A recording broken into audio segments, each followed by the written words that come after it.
I'm going to hand over now to our final speaker before lunch. As I say, it is our headline sponsor, Vacancysoft. And I want to introduce James Chaplin, who's the Chief Executive of Vacancysoft. Thank you, James.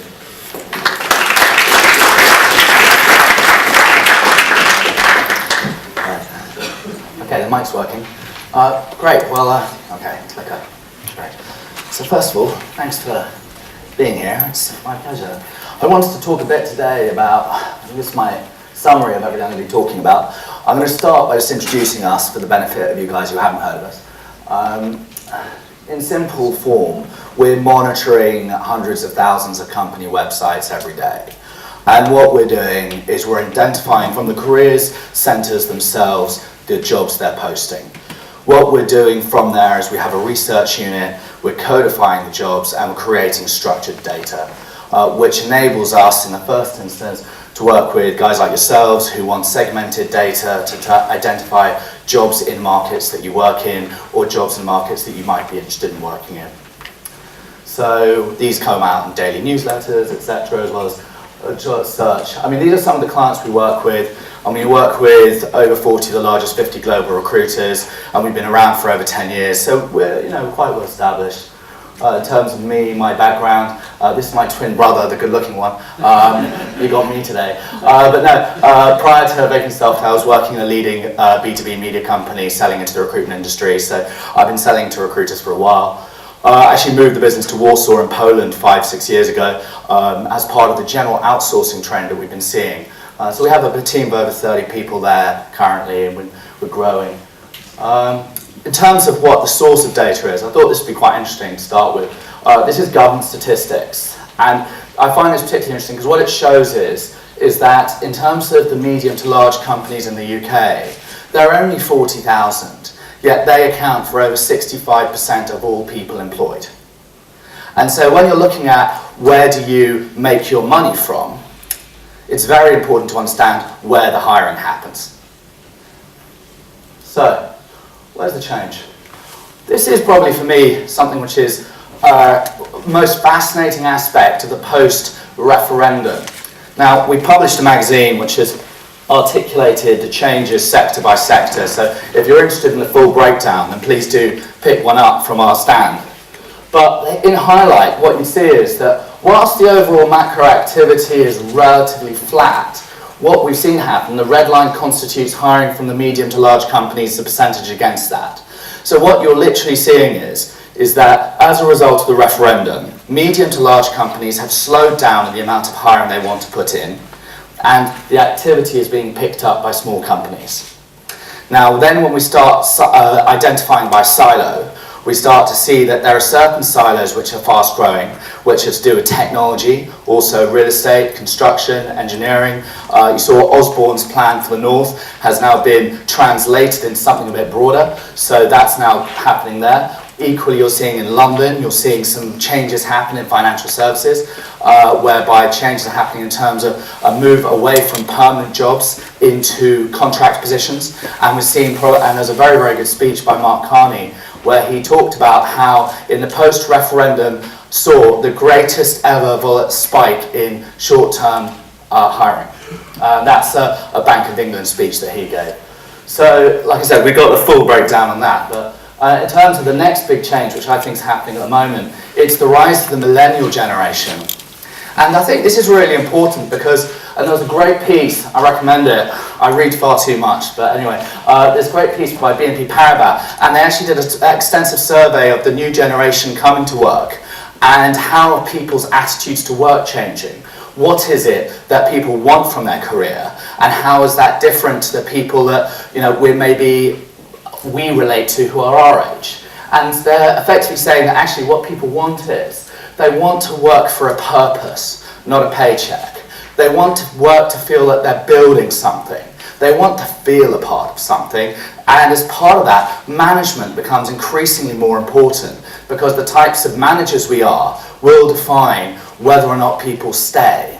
And if our businesses and recruitment are about our capacity to inspire and engage teams so that they can build, being good business owners means bringing the best out of this generation, or frankly they'll walk. There's a lot of studies now showing that the millennial generation are now moving to the shortest ever length of duration in companies. So, and this was mentioned before, that in a generation ago somebody might have 7 different jobs over their entire career. Well, now you're seeing that the average duration that somebody stays in any job is coming down to under 14 months. So how we then adapt to that and how we then approach that is a big question. This is the other one, and this is something which I spend a lot of energy on, because going into the micro data, try and understand where this change is happening. But these are all taken from various mainstream media, from Financial Times, Guardian, Telegraph, and it's talking about how jobs that are happening in the market are being replaced. The jobs that used to exist won't exist. And once again, another great speech from Mark Carney where he talks about this, and he says that if you think of the technology tree, well, over time the tree grows. And the technologies, the classic example is when the automated car first came in to the market, everyone was worried, well, what would happen to the cabbie drivers for the horses? So where you see losses, you see gains. But what you also said was very interesting, is that when you look at the data, before you get the creation, you get the destruction. And there is a lag.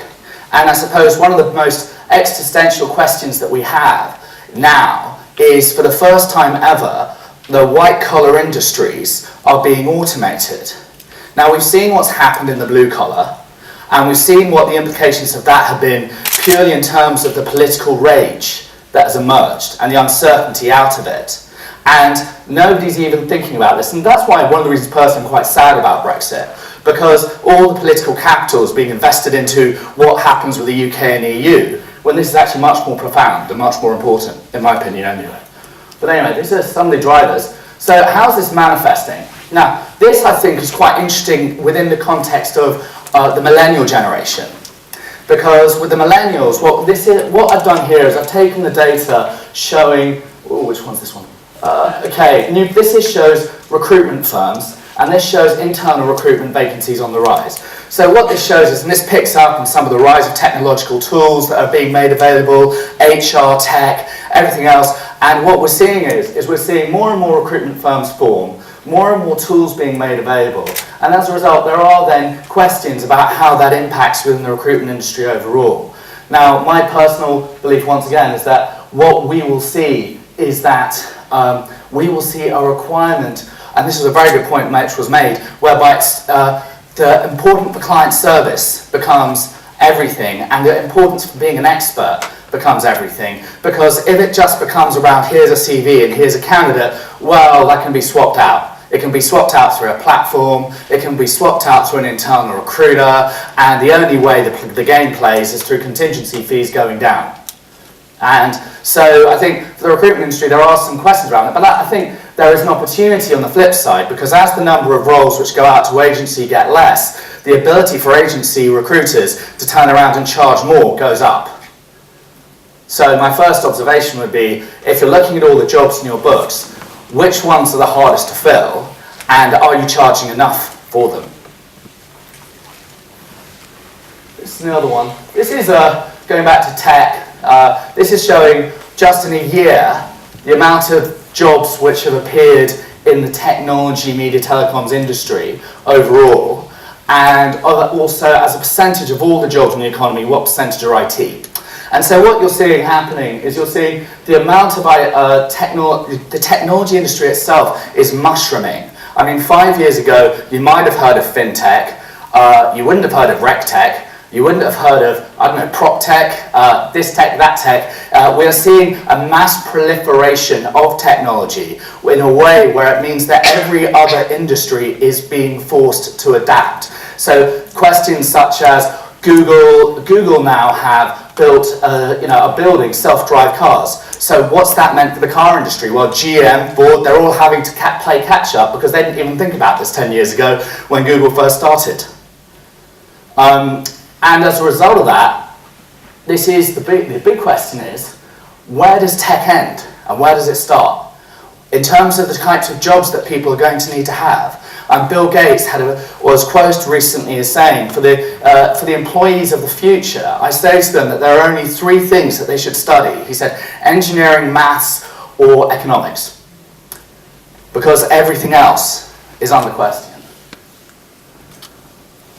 This is, going back to what we're seeing happening here, this is some hotspots to look at. And what I've done is I've just kind of quickly shown you where we're seeing that some of the growth. And I think that there is growth regionally. One of the issues obviously with London, and this is increasingly coming under question, the cost of operating in London means that businesses, and we're seeing this in every sector, we're seeing businesses relocating operations outside of London. Whether it's in insurance, whether it's in banking, whether it's in tech, new hubs emerging and moving away from London. And if so, my comment would be, if your business is London-centric, that's worth thinking about. It's not to say that London won't grow. It's the growth we're seeing in London is happening at a small company level, where the bigger companies are moving jobs out.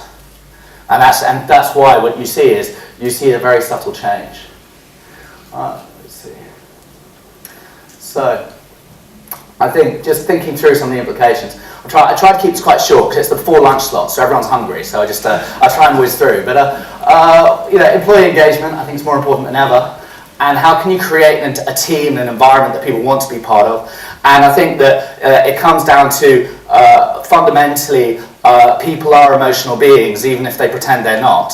And as much as we try and be create a blur between what is our professional life and what is our personal life, I think that a person that goes into work where they really feel a part of a team and a part of a family will be far more engaged than somebody that just sees it as a transactional exercise. And the people that see it as a transactional exercise are going to be the most likely to just go, okay, or who are treated as such are going to be the most likely to then leave. So it's worth looking at things like, even if you don't enter itself, things like best companies to work for. They have a very, very good roadmap explaining all the ways in which they analyse companies that are good to work at. I think last year it was Recruiter that Faden won the top category for small recruiter, who are small. No, out of all companies, small companies, Faden won the small company category. So, and I think that that's a great way of approaching it. I think that let's see. Regulatory change. This is also going to be quite significant, I think. Obviously, with a new political paradigm, there's going to be a lot of opportunities that emerge out of that. So, for example, what does MiFID II mean? For people that are familiar with it or not, it's effectively regulatory equivalence across the EU, whereby it was originally designed to enable the Singaporeans to sell FS products into the EU, and now the UK looking at how it can apply. You can talk about tax digitization, you can talk about auto-enrollment. With all of these changes, what it means is that businesses are going to have to reorganize their resources and hire people accordingly, which will create opportunities for recruiters to adapt to that. And so one of the things I would be looking at as a recruiter is I would be looking at literally on the government's role. It has regulations that they're planning to launch. And I'd be thinking, how can I take those regulations, what do they mean to my business sector, and how can I then position myself to be an expert in that space, so that when I'm talking to my clients, I can be telling them things which they weren't even aware were coming up on the radar, and then they think to themselves, yeah, I will pay 5% bigger fee for work with these guys, because he's already gone off and found all the candidates for it. This one's quite interesting as well, and it's all about how one uses data. But there was this great study that was done by Bain.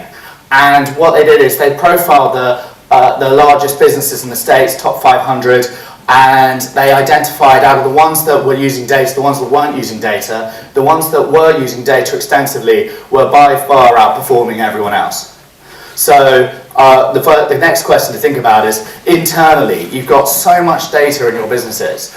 You've got data on your clients, you've got data on your candidates, you've got external data tools. How can you start integrating your data to help your decision making? You don't even need to do anything fancy to start with. You can just start by asking the questions. So, for example, what percentage of your billings are coming from what percentage of your clients? What is your cost per placement per client? What's your net fee income? All these kinds of things, which are actually quite easy to do. Just get into your financial software, start asking questions, and then saying, well, okay, how can we then reorganize the business accordingly? Next question, out of the current clients that we're billing the most with, what percentage of our fees are we getting, hires overall? And if a company is increasing its volume of hires by like 30, 40, 50% year on year, what percentage of that did we make in terms of our placements? How much did we know about it? Getting a better access and integrating client information, internal information, candidate information, by default is going to mean that you're going to make more money. It's pretty simple stuff. The difficulty is just taking the focus to do less to enable you to do more. And that would be my counsel. Anyway, that was really everything I wanted to say, because as I said, I hate the just for lunch spot because everyone's always hungry. But I'm happy to answer any questions. This was just we do have a ton of material outside. If anyone wants any information about anything going on in the industry, from London to the banking industry, to insurance, to finance, to everything, pharmaceuticals. And if anyone's got any questions, I'm happy to answer them. Yeah. You mentioned the point that we need to be valuing ourselves more as businesses. That's what you mentioned. Yes. Any data on margin trends across the industry? Are we seeing those going up at the moment? Are we valuing more or are they decreasing? I mean, look, we're starting to track all the company's house information.